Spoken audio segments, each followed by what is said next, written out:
Sound check. Check one, check two.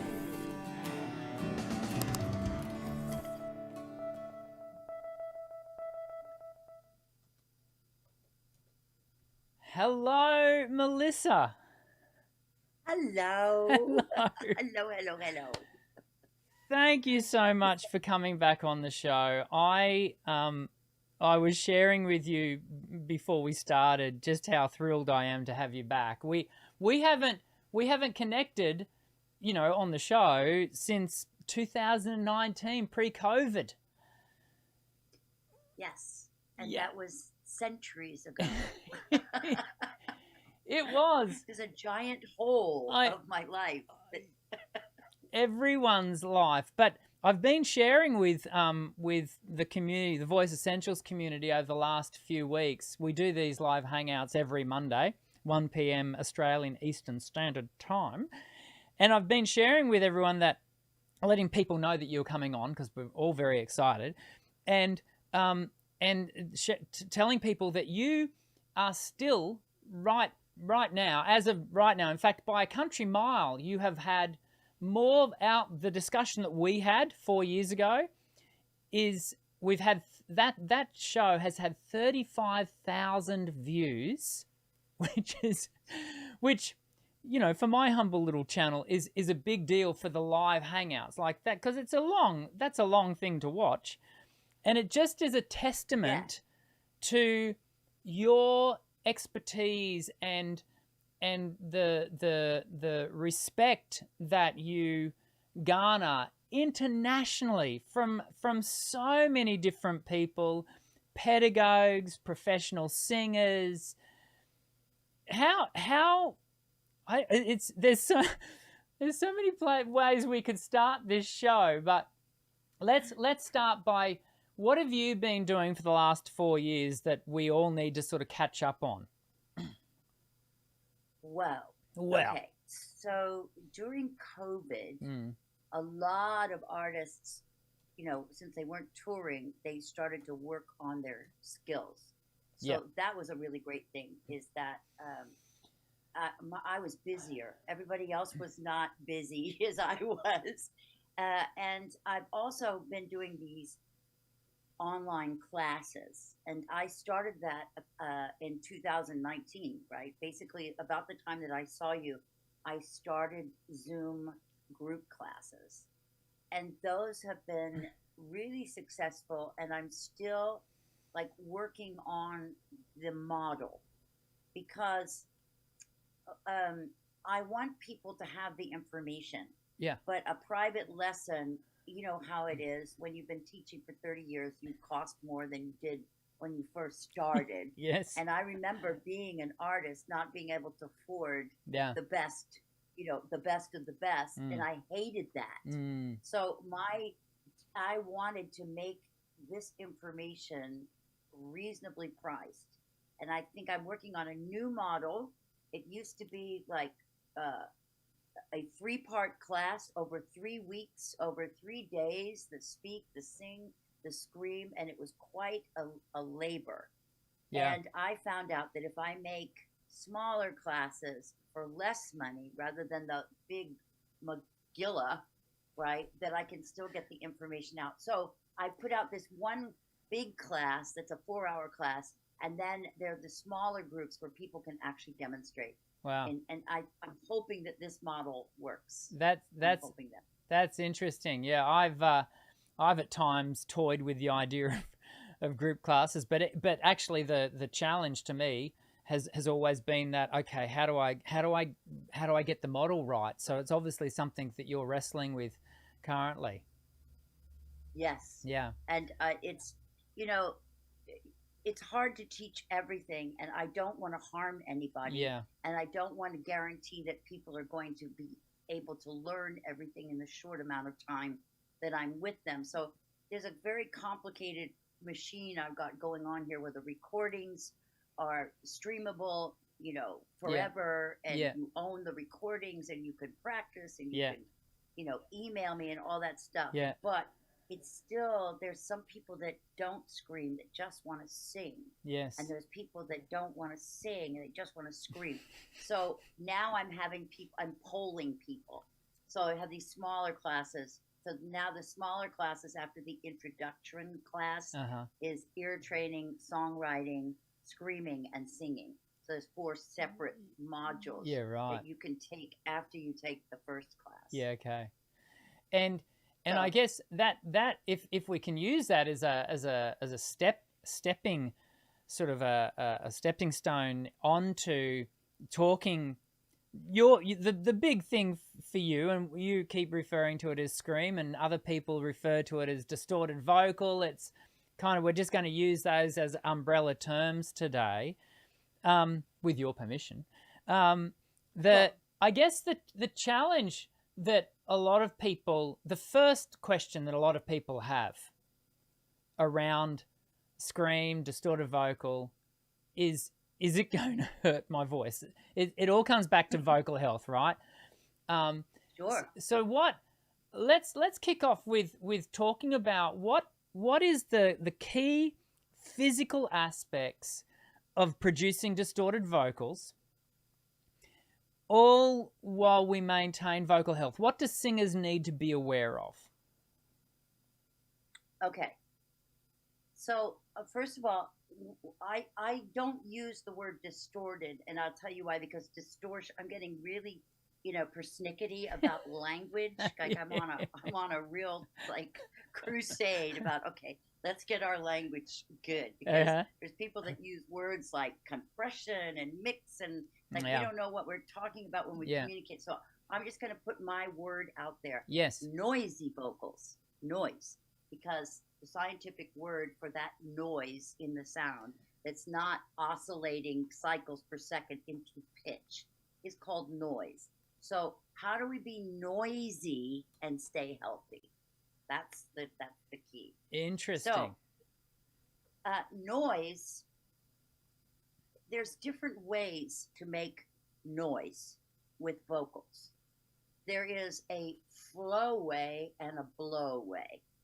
Okay, the one that actually is singing and speaking is the flow phonation way, which is something that it's a term that I made up in Zen of Screaming. We're just getting some difficulties with your mic, I think. You know what I did? I'm sorry. That's okay. I did this again. I have to put this thing right, because I keep putting my hand here and that's the wrong place.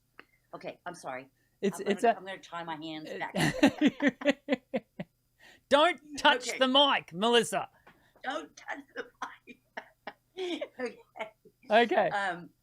No, there's two categories. Yep. Flow and blow. Yeah. Flow phonation is, a fancy word for singing or chanting, whatever. That's a flowing sound. That's what the voice loves. The blow way is where you blow air into the past the tissues and constrict the throat so that the epiglottis kind of forms a collision with the area epiglottic folds, and you get that, like that noise. But fry screaming does not use any constriction like that. So my contention is that if I can teach people how to do fry screaming first, which is much more like singing, then the other kind of screaming, if they still want to do it, is a lot better performed. So I'm going to explain all of that to you. Please do. Okay. So when our vocal folds are making frequencies or pitches, the vocal folds oscillate, right? And they oscillate like cycles per second, right? So it's actually this way, but I'm going to just pretend like that you're looking, like my face is the floor and you're looking down at the floor into my throat. My vocal folds are oscillating cycles per second, which by definition is a pitch. So, this is A220, this is A440, 880, etc. When I'm singing, my vocal folds are doing periodic oscillations, but noise is not periodic. Noise is not an oscillation, but it's more of a pulse register, which is called fry. So on the floppier side, when the vocal folds are relaxed and I do fry, it sounds like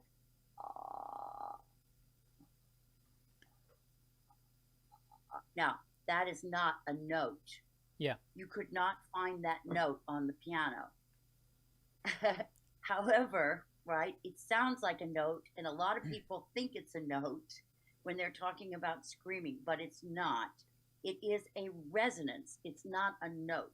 So there's a difference between an oscillating pitch and a resonance. If I blow over a bottle, Yeah. right, what happens in the bottle is not an oscillation, it's a resonance. Yes. So that's confusing in that way. Yeah. However, when I do fry screaming, it's not a loose, muscle heavy vocal fold. I actually go into mode 2, which is the cricothyroid kind of stretching of the vocal fold, which displaces a lot of muscle mass. So if I go, right, that is like sort of a mode 2. Some people call it head voice. Some people call it, there's a lot of words for it. I like to call it mode 2 because it doesn't have any genre specific ideas with it. And having been had my head in vocal science for many years and being very geeky about this, my voice science teacher calls the stretched vocal fold with the displaced mass or weight as ligamentous, because it's the vocal ligament that the cricothyroid is stretching for higher notes and loosening for lower notes, right? So ligamentous, and the other one where the vocal folds have more mass is muscularis. So when we go from hey, hey, hey, which is muscularis, and whoop, whoop, whoop, which is ligamentous, the vocal, fry screaming is on the ligamentous. So I have to go into the idea of a like that note and actually put the creak on that note. So I get that note creaky. If I go and I go meow, and then I get meow, meow, meow, meow, meow, meow. There's absolutely no constriction and nothing hurts, and it's not loud. It's not loud when I do it, but it's loud on a microphone because it has an overtone series of between 5 and 8K, which is louder to humans. Yeah. So my biggest challenge with teaching fry is to get people to calm down and to stop trying to be loud, because fry screaming is plenty loud just by definition because of the higher frequencies. That See, if you put that in your phone, if you just did a squawk like that in your phone, you would listen back and you go, oh, that sounds like a metal record. It sounds exactly the same, even though it's not loud. It's the perception is confusing because the inference of the sound is somebody's dying, right? Or somebody's extremely uncomfortable. So it sounds like it should be loud, and it convinces people that it's loud. But the combination of the higher frequency as being louder to human hearing and the inference of the emotion of the lyric, that's what makes people try to be loud. But that sound you can't do loud. If you do loud, you upset the balance between the air pressure and the source function. Now, the blowaway is the way that people get hurt, because it involves a lot more energy, and it's involving like sort of using wind shear almost to wobble everything. So if I take a big sigh and I go, oh, like that, oh, right, I can manipulate the proximity of my true vocal folds and the aryepiglottic folds up towards the epiglottis, and I get a little bit more sustain because there's more obstruction to the air. Yeah. But there is no high frequency because I'm constricting too much. So I don't get listen to the high and the low in this fry scream.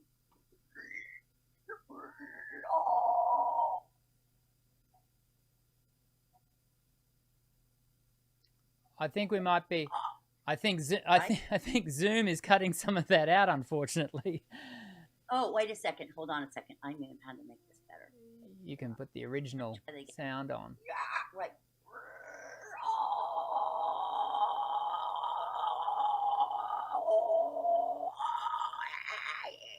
See, if I change vowels, it changes the timbre of the scream, but the actual pulsing of or the fry thing is constant at the source. The thing that makes it a high scream and a low scream is an O vowel or an E. You switch vowels, and having the capability of manipulating vowel shapes in the rear vocal tract gives this kind of now, like a lot of range. It's very compelling. It sounds like white noise and pink noise, and it's much more compelling than often you cannot hear that lower stuff because it gets canceled by the bass and the drums and the keyboards on stage, because it's that frequency range is saturated with mids and lows. So people are like killing themselves trying to be heard going, but it's for naught because there's guitars that are sort of winning the battle on that one. So that high squeal, like it sounds like someone left the water on upstairs. That is what gives people the ability to hear the scream, to connect over the band. Yeah. Just like an opera singer over an orchestra. Same concept. Yeah. Yeah. Love it. Obviously, breath is a big thing there. Yeah. Like breath is obviously something, breath management is a big part of what you're, and the interplay between breath flow and laryngeal management. Are there activities that you specifically work on around learning to manage airflow more efficiently? I do. First of all, I use examples about breathing that sort of confound people's idea of what breathing is. Because when people think of breathing, they think in, out. They think, right? But the kind of breathing that we do for singing and for screaming is not in and out. It's basically maintaining a consistent volume of air in the lungs without holding the breath. So it's not about taking more air, because if you take in more air, you're going to hold your breath. In fact, I find that if anybody uses these muscles up here when they inhale, they're basically setting themselves up to like lock it, because these muscles, when you use them, they don't have a slow release. Yeah. So I turn people's ideas to what I call the belt of noses.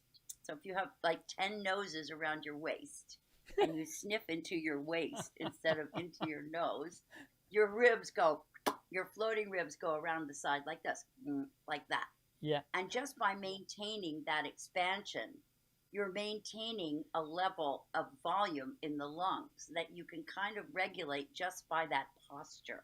Yeah. And the rest of the whole function, in terms of like, it gets rid of the idea of like diaphragm, because the thing about the diaphragm is that, first of all, we use microphones. So first of all, there are no nerve endings in your diaphragm. You will experience certain things as a result of the diaphragm not being allowed to release, but it's not air in your belly like I used to think. Like it's just like such a mismanagement of information that I was taught as I was getting through my training, that it took a long time to figure out what's really going on. But back to where we were, that rib cage expansion, once I have an image of like this belt of noses, or maybe angel wings kind of hanging off my belt, right? Once I have that slight, gentle kind of expansion, or sometimes I use this. sometimes I put this, and I say, okay, so down at the bottom here is like an accordion, right? And this is the air is going to stay in the accordion, and you're not going to smash it for every note. You're just going to keep the air down here, just like sort of stable and consistent. So I go into this exercise where I have them make S's. So just repeated s, s, s, s, s, s, s, s, s, s, s, s, s. Now, as they're doing it, I said, you know, you could do that for a long time, right? And they go, yeah, I'm not running out of air. I said, but you're not breathing. So where did you breathe? And so then they realize that when they're doing s, s, s, the air is going in by itself. Yeah. So there's no need to, like, particularly with music on the radio or music with a microphone, there really is not a need to, like, put a lot of words on one breath and then just, like, run out and then like, you can just put these little, this, it's almost, you know, like talking almost. I mean, you don't have to think about it too much. Yeah. So that's the kind of stuff I do, is like sort of like erase the idea of you needing more air for louder or more air for longer or for the money note, or I just get rid of all that mythology, because that's what most people do. They think that they've got to do more than they need to. It's interesting, isn't it? Because so much of what you're talking about is very in keeping with what certainly my approach to teaching contemporary vocal. It's about that reduced phonatory threshold pressure, whilst we're able to maintain that even phonatory threshold flow, and that. Like you, I also am into debunking the diaphragm myth, and really, having people orientate towards that release of the abdominal wall, the abdominis rectus, and those sorts of things. And the thing I'm learning from you right now is that the difference, therefore, in then taking it to that noisy vocal is, I'm having to change my terminology there, is this idea that we're doing it on the mode 2, a cricothyroid dominant activity, because we're reducing that vocal fold mass, and that's really interesting. Have you? I mean, because the thing that that this area has come under constant bombardment and attack from so many people for so long is not just about vocal health, but also about longevity. You know, okay, well, you can do it for one show, but can you do it for 30 years? But people have now been doing it for 30, 40 years. That's right. What are you noting in the ability for the aging, for the voice as it travels through its different steps age-wise? What are you noticing, and are there any differences? So I'm thinking the chronological development of a voice, but also, is there any changes between male and female? I think that, you know, it reminds you of that thing, you know, like before you're 30, you get the face you're born with, and after you're 30, you get the face you deserve, right? So before you're 30, I've never heard that before. I love it. I love it. That's great. So you have like, you have up until you're 30, you know, your voice is still developing. Yeah. And then after you're 30, you're, you know, basically going towards the end. But I feel that if you keep singing and you keep creating and you keep living a life of, you know, feelings and love, and you keep using the instrument, it gets better. It gets better. It might be, the thing with menopause is that has a significant effect. Like, regardless of whether you keep singing, there is a dryness and a lack of flexibility that occurs with menopause. And men don't get that. But Tony Bennett is 96 or 97, and he still sounds like God, right? So it's because he keeps doing it. You know, Sir Tom Jones still sounds really good because he never stopped using it. Yeah. Once you stop using it, though, when you're older, it takes a little bit more time to get back on the horse, because, you know, the muscle memory kind of goes away, and the toning, you know, you go to the gym less, everything kind of like, but the thing is that it's not all about the beauty of the voice. It's also about the wisdom of the soul. Yes. So an older person has phrasing that a younger person would never be able to pull off, you know? So there's give and take of everything. That's what I feel. Do you find that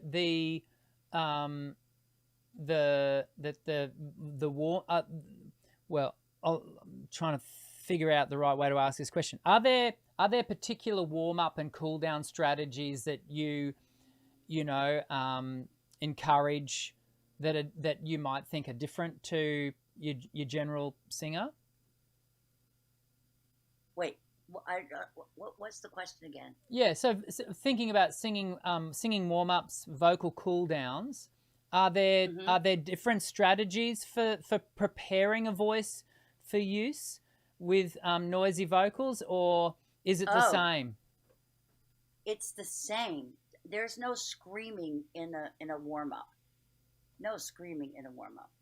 My warm ups are all functional exercises that deal in the morning with the speaking voice. And then this is my little regimen. There's 3 minutes in the morning that sort of places the speaking voice, what I call above the pencil. Above the pencil. Did we talk about above the pencil before? We in fact did, and in fact the picture of you on the thumbnail for this video has you with the pencil in your mouth. Pencil. Yes. Okay.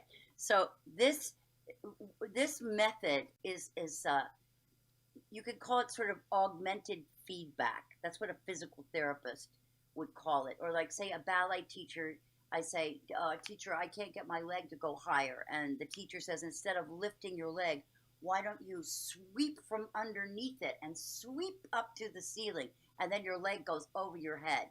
That is a kind of like imagery and ideology that I use. And I know this is very controversial, but the imagery that I use actually relates to actual vocal function.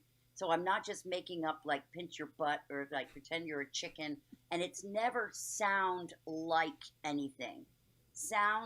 Except the creaky cat that when I'm teaching fry screaming. But because I don't believe that people should try to replicate a sound that from concepts that they know from memory. In other words, once you break that loop in the brain, there's a very, very special, holy, honest loop.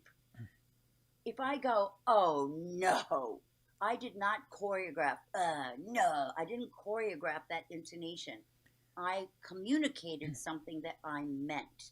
And those are the instructions of the voice, is what the communicated substance is.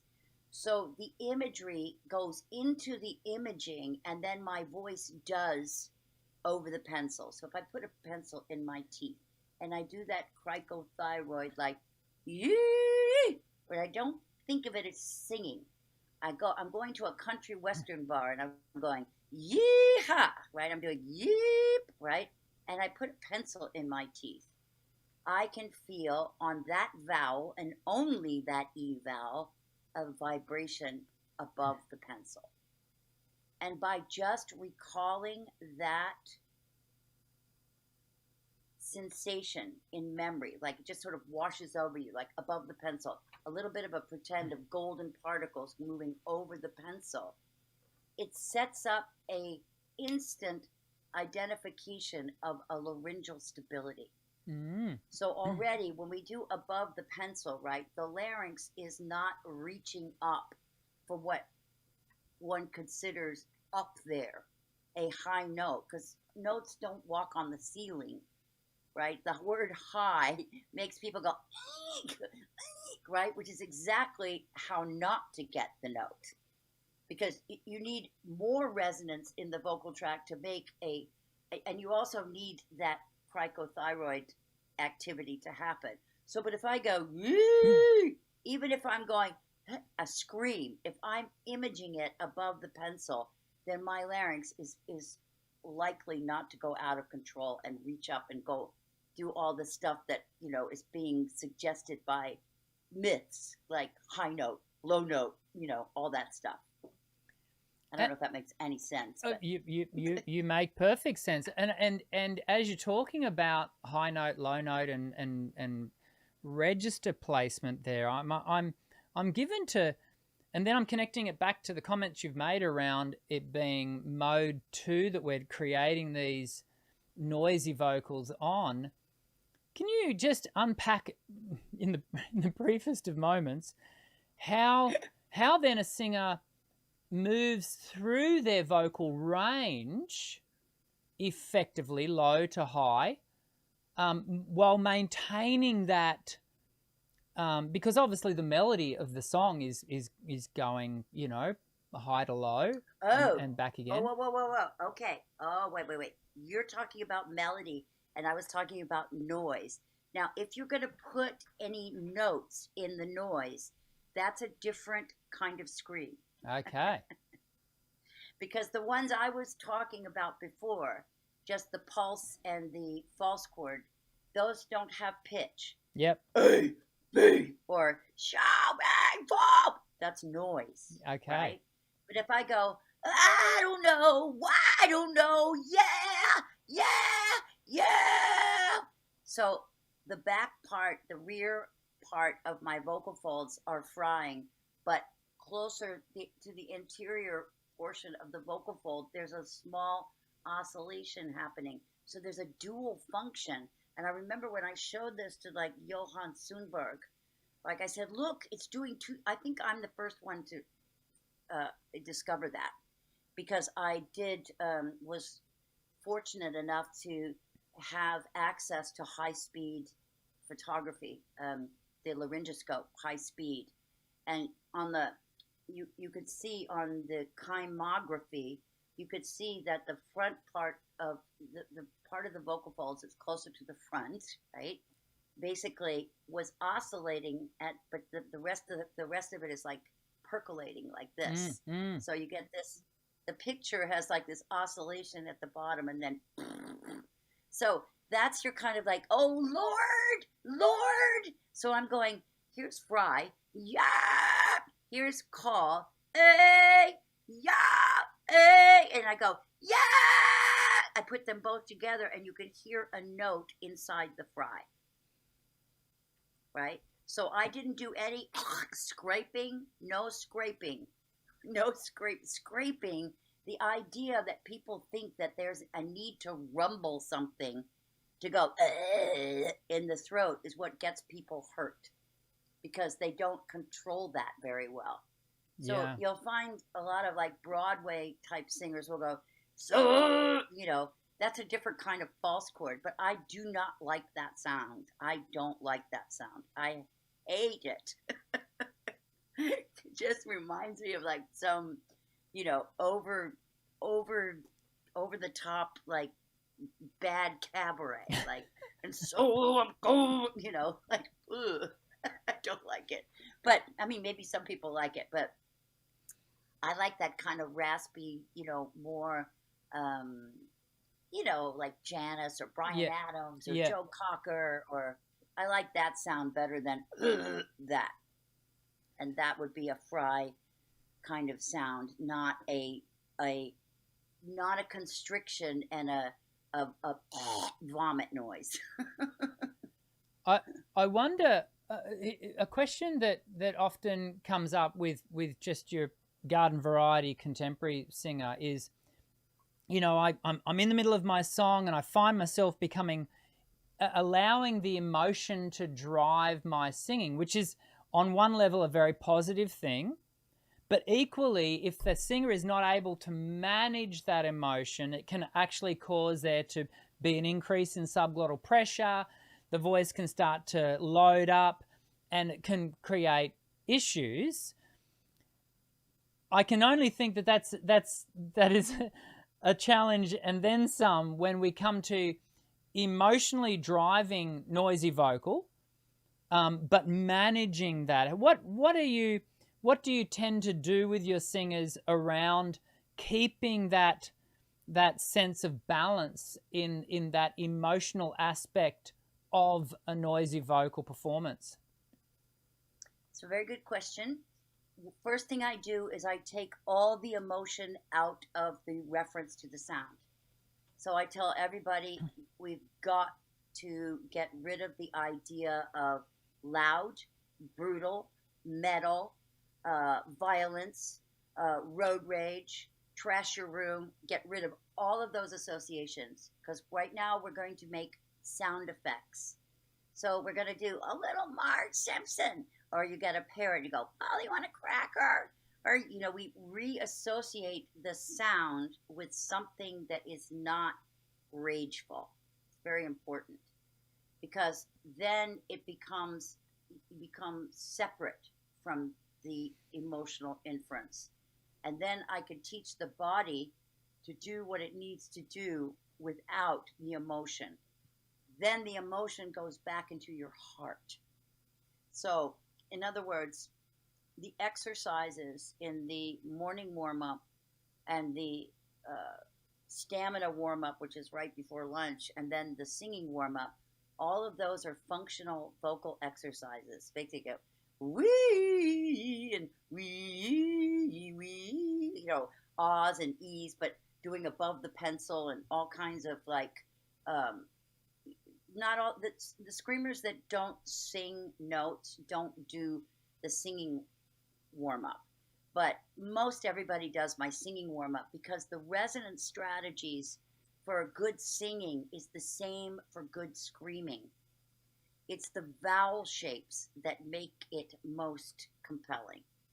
It's not the constriction. It's not the efforting. It's not the emotional, like, intensity. Yeah. It is the smoothness. It's the flow that makes it beautiful, right? Even though it's ugly, it's beautiful, because, oh, yeah, okay, oh, it's gorgeous, right? It's just a beautiful sound. But when it's, the voice doesn't like speed bumps. It doesn't like, yeah. Yeah. And when you have all those bumps, it sounds amateur and out of control, and that's what makes you lose your voice. Yeah. Is the speed bumps. Yeah. Yeah. Gotta flow, man. You gotta flow. It's interesting, isn't it? Is that so much of what you've spoken to today is really just a continuance down the road, certainly of my approach to teaching contemporary vocal. It's just another laryngeal setup that, but it's all built on very similar principles. And if I might dare to say, it really does speak to why there is, in my humble opinion, a very definite difference between classical and contemporary. They are so different in their setups. Yeah, with this, the vowels are different. Yeah. The vowel shapes are completely different. I mean, in classical music, I would say father, not father. Like the whole vowel, we use spoken speech vowels in contemporary music. So the setup has to be different. Like, and also there's different kinds of classical singing. Like there's grand opera, and then there's lieder, and there's like, there's different, you know, categories. Just like there's different kinds of metal, there's different setups, but basically the instrument is the same. Yeah. It's just that with the classical thing, you have a larger anterior vocal posture, right? Yeah. You have a bigger space. Yeah. And it's almost at the expense of the naturalism or the reality of it, which is why it sounds so different. And no microphone. No microphone. In classical singing, we have there's a form of opera, as you well know, called Wagnerian opera. And and it back in the time of its, you know, when it was a big thing, it's still a thing, but when it was a big thing, certain voices were identified more from their anatomical attributes because the Wagnerian classical voice needed to have this almost superhuman stamina to be able to do the repertoire. Do you find with noisy vocals that there are certain anatomies driven by DNA that lend themselves more to being able to do this, or do you think it's something that every singer can learn to do and sustain? I believe that every singer should learn to do the skill sets that are most suitable to their architecture.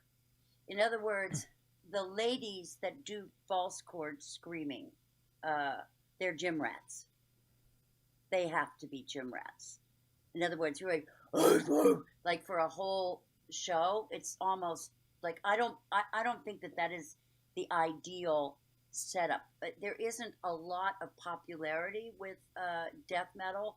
It's kind of black metal. It is black metal meaning like they talk about maggots and death and sarcophagus, and that sound has a lot more of the false chord kind of vibe to it, and it's all a little bit derivative and kind of pigeonholey, and so the kind of noisy vocals that deals with melody and singing and lyrics and the more artistic side of things, you need to have that elegance of form, that stability of the larynx, that predictability of the instrument, so that whatever emotion you have to like transport musically or like screamy wise, it doesn't go outside a certain parameter of flow,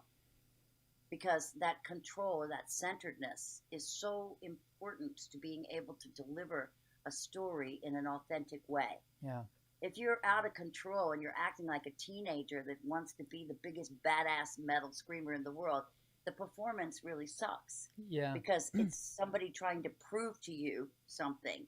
You're not telling a story. They're trying to like scream the loudest, like locker room kind of talk. Yeah. You need a form. Like art is like performance art usually has an elegance to it, or a seasoned kind of predictability where there's so much more to be expressed when things don't get in the way, like bad habits. It's the mistake, isn't it, that we often see in beginner singers, beginner performers, where they want to be able to prove to their audience in the first verse, sometimes even in the first phrase, that they can do this thing, and they kind of want to throw all their vocal tricks at the audience in one hit, instead of allowing the audience to discover that, hey, this person has some chops, and sort of to withhold some of those chops in a really mature way, and reveal them over the space of a set as opposed to the space of a stanza. It's something I think it's almost like a rite of passage, isn't it, for young performers, is to learn that, maybe I don't need to, throw it all. It's called restraint. Restraint. It is. And it's something that I think you get it when you get tired of everything. You're just too tired to bother. I might show you, I might not. I haven't decided yet. Yeah.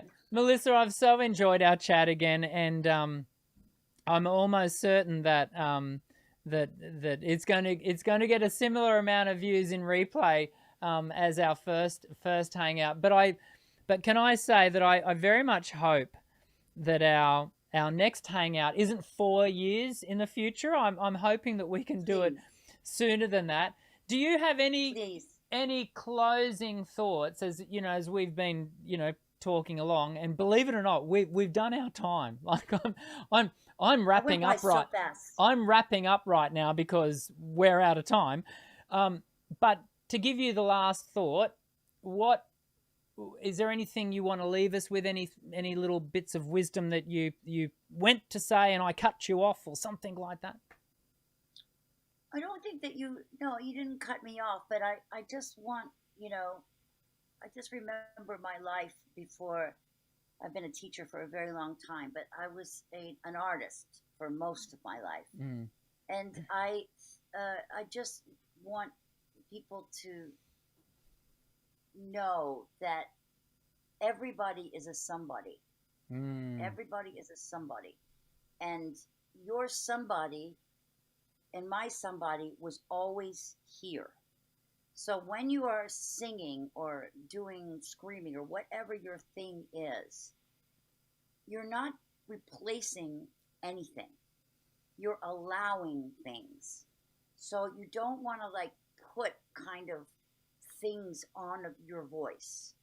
Your voice is an expression of, it's a communicator. So if you're communicating honestly what you feel, then you've got the audience right here. Yeah. And you cannot do it all alone, okay? Nobody's a one-man band, right? Yeah. You develop a team of people that have your vision and allow people to collaborate with you, because that's how it works. Yeah.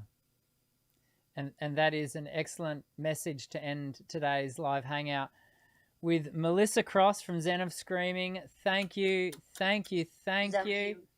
And I love you, Dan. Oh, you just make me smile every time we hang out. And thank you for for those. I'll let everyone know we had a few crossed wires with our timing for our show today. So Melissa has stayed up to what time is it there right now? Oh, it's only 10 to midnight. It's only 10 to midnight, she says. It's the night is yet young. So Absolutely. thank you for you. I'm going to out you. You've stayed up at least 2 or 3 hours longer than you had anticipated. So thank you so much for doing that. And we will do it again in the future, I'm sure. I hope so. Please, I love it. Thank you. Thank you.